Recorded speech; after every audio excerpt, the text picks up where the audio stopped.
Yo, what's up, guys? It's your boy Young Black.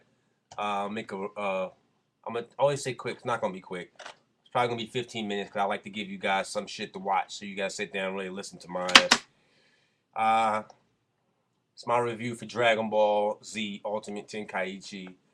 A lot of people were having a problem with this game. They saying they don't like it. The combat system has been really watered down and refined to be a lot less difficult to play.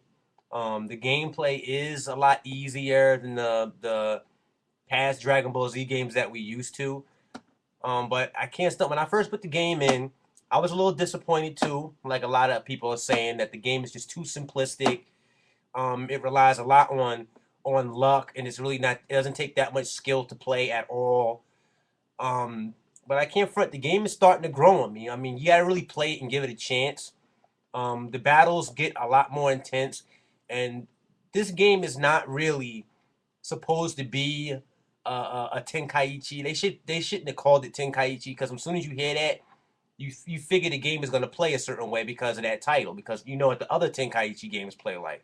So that's kind of misdirecting you a little bit. I mean, I thought it was going to play like Tenkaichi, and it totally doesn't. It plays totally different. The game works through kind of like quick time events type of gameplay. You know what I mean? Where you're not pressing that many buttons, but a lot of stuff is happening on the screen, and it's really simplistic. I mean, it's really simplistic to the point that I basically gave this game to my son because it's something that he can play and feel like he's doing a lot because a lot of stuff is happening on the screen, but he's really not doing that much. You know what I mean? But I'm still playing it though. I mean, I'm not gonna stop playing it. I still love the game. I'm a Dragon Ball Z fan, so I still love the game. It's just not what I expected it to be. I thought it was gonna be a deeper fighting system, and it's not. It's a very easy, casual gaming fighting system. And to me, that's not really a bad thing. I mean, because we've played many Dragon Ball Z games where they are very extravagant and the combat system is very deep. You know what I mean? So it's just something different. What it reminds me of, I don't know if a lot of you guys are old enough or even played import games at the time. There was an import Dragon Ball Z game called Dragon Ball Z Legends. And it kind of played the same exact way where you're doing a lot of stuff on screen, but you're not really pressing that much. There's health bars there, but they're only there for when you get hit with super attacks. They don't move when you're getting punched. You're basically having a power struggle of who's really winning the fight. You know what I mean? So if you're really winning the fight, the bar at the bottom of the screen would really go up a lot. And then when it fills up all the way, your character automatically does his special. This this game kind of works like that, but not really. Just a small fraction of it. It reminds me of that because there's the way the game plays is like when you charge up now, your key meter doesn't reflect your energy moves at all. The energy moves have their own little bar that builds up as you fight, and then once you fight, the key meter or the energy bar will go up to a certain level where there are arrows, and once it gets past those arrows, you can do your special. And to me, the reason why they did that is so people don't spam the Kamehameha and all of that stuff. You can't use it anytime you want. You have to build it up to use it, which adds a little bit of a layer strategy, but at the same time, it's not true to Dragon Ball Z fan base because you know Goku and them they can do Kamehamehas and all that anytime they want to, you know. But it doesn't take anything to me away from the game. I know it's simple, but it grew on me a lot. I like the game. At first I was like I felt like I got ripped out of $60, but I kept playing it. I just got finished beating the Cell Saga, and the fights got a little bit harder. Cell put up a little bit of a fight. You know what I mean? It's getting harder, and the game is starting to feel a little bit more deep. But you got to put some time into it. You can't just play the first couple of fights and give up on the game. You got to put a little time into it. I haven't messed with the creative character yet on here, but that's also another thing. The creative character mode is its own story mode, so your character gets his own story, which I think is really cool because they could have just let you create a character and just play with him in versus mode and give him no backstory for the character you make. But no, they actually let you create a character and the game gives him a story. I mean, everybody's gonna get the same story for their character, but it's just cool that they put that feature in the game and they didn't just make it a cosmetic thing. You know what I mean? Where it's just a faceless Dragon Ball Z created character with no story. No, it gets deeper. I believe you even could pick a type of voice. You know what I mean? But the game is good. I like it. It's not worth $60 though. I don't think. I mean, if you're a DBZ head and you love Dragon Ball Z and you're a big fan of Dragon Ball Z, this game will not be a disappointment. I mean, because it does good fan service. The presentation of this game is incredible. The graphics to me are freaking perfect. It looks just like the cartoon. It looks just like, actually, it looks better than the cartoon because everything seems so refined. But I never really bought Raging Blast or Raging Blast 2 and none of those. I played the demos, so I see what the art style of characters. They look kind of like action figures. They were like shiny a little bit, and it looked more like a cell shading type of a graphics engine. You know, but they were like metallic and shiny. I didn't really like that at all. I thought they looked like action figures to me. You know what I mean? They look like claymation or something, like real shiny action figures. I didn't like that shit at all. This game took it back. I mean, basically how this looks on the box is exactly how the game looks. Just really clear art style. Like, it looks so cool. I love the way it looks when you're playing the game and fighting and they're talking to each other and stuff. It looks really good. I hear a lot of people complaining about the story mode, how there's text screens, you have to read the text and all of that type of stuff. Because Dragon Ball Z story is very drawn out.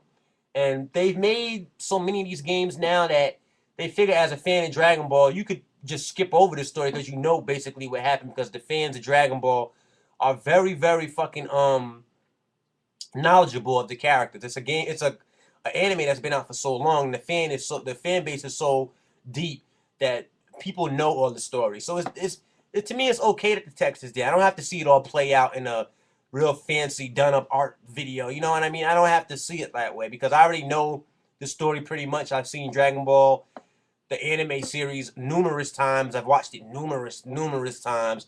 Plus, I've played a lot of the games, and the games redo the series over and over and over. They don't add new storylines, but they do a lot of what if stuff in the other games. Like, they like, what if Vegeta would have won on Earth and Goku would have lost.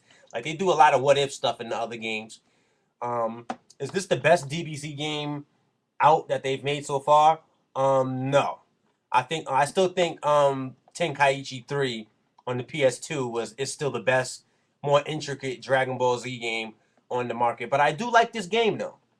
And the crazy part is I traded in my Tenkaichi 3 like a week or two ago, but it was for the Wii, which is okay. And I know a lot of people like it for the Wii. It's one of the best fighting games for the Wii. It's real popular. It's a $40 game still, and it's like a PS2 game just ported onto the Wii.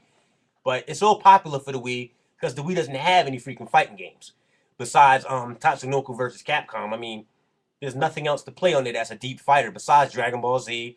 What is it? Dragon Ball Z Tenkaichi 3 or Tatsunoko versus Capcom. So you're not really playing much in the range of fighters on the Wii. That's why that game is so popular and expensive, because there's nothing else there.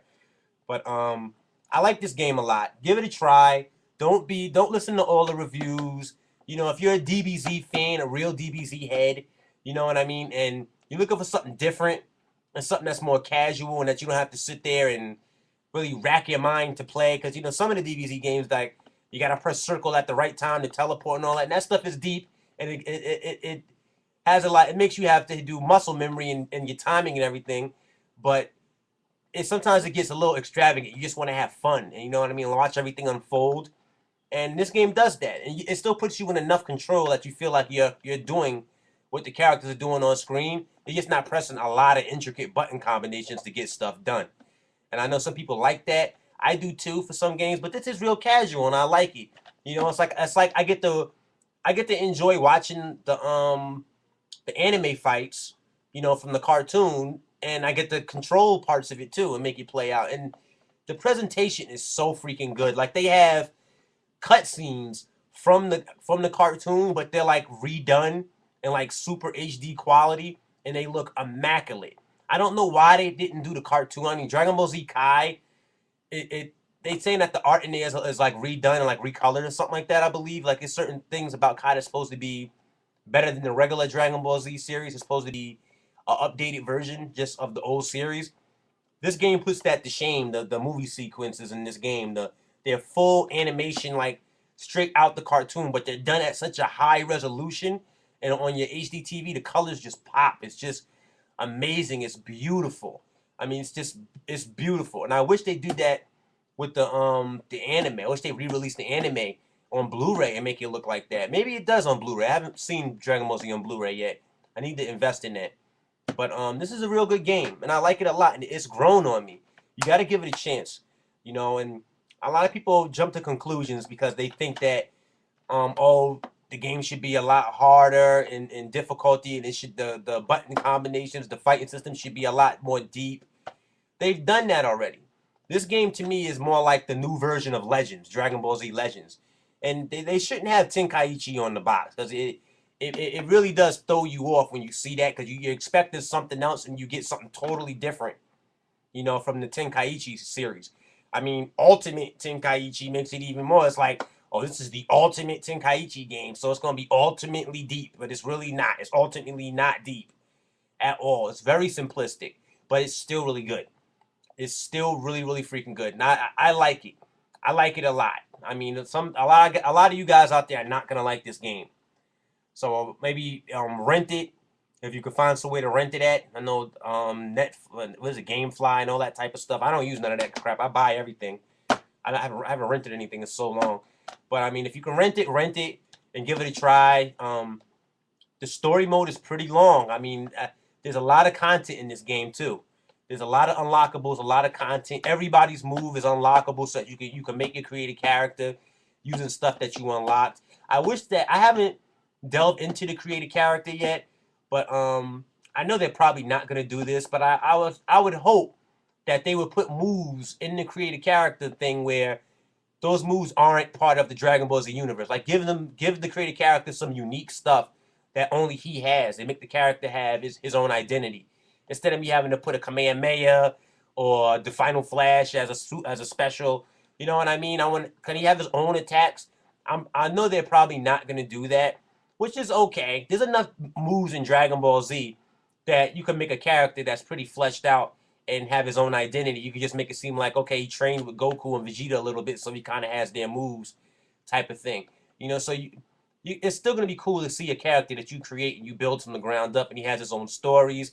And somebody also told me that it's a leveling up system to make your character more stronger, so you get to watch him grow in power level. And people are complaining about that because you have to kind of grind like an RPG to get experience points to make him stronger. I'm like, why would you complain? This is Dragon Ball Z. The characters in the show, they grind to get their power up.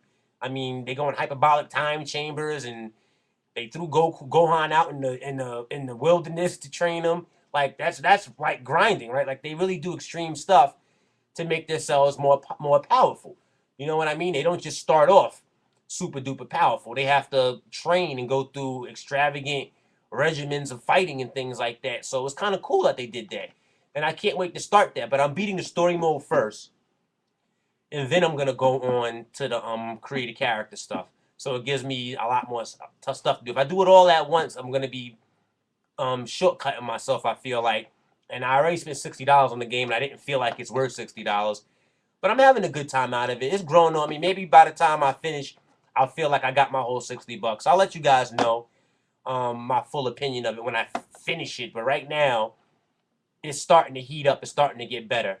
On another note, I just got hired at GameStop today, so I'm gonna be working there during the seasonal. Yay for me! I get to get all the new games and all the new stuff. So yeah, I'm a new hire at GameStop. You know what I mean? So that's gonna be cool. You know what I mean? Have first dibs on everything game wise. So you're gonna see a lot more stuff from me. Hopefully now you'll be seeing some giveaways. I'll try to rack some stuff up while I'm there. And I'll do some more giveaway stuff. I should be coming into some cool swag. Real gamers stand up. If you like Dragon Ball, give it a try. Rent it at least. Or if you know you're a diehard, I don't give a damn. It's Dragon Ball Z. I gotta have it. You're gonna like this. Go buy it. You know, that's my honest review of the game. You know what I mean? Real gamers stand up. You're not gonna be seeing much from me from reviews for a minute. I bought so many freaking games, guys. I gotta slow down. Next thing I'm getting is the Metal Gear Solid Anniversary or whatever, that collector's edition with the 3 games in it. HD collection. That's it. But real gamers stand up. Talk to you guys soon.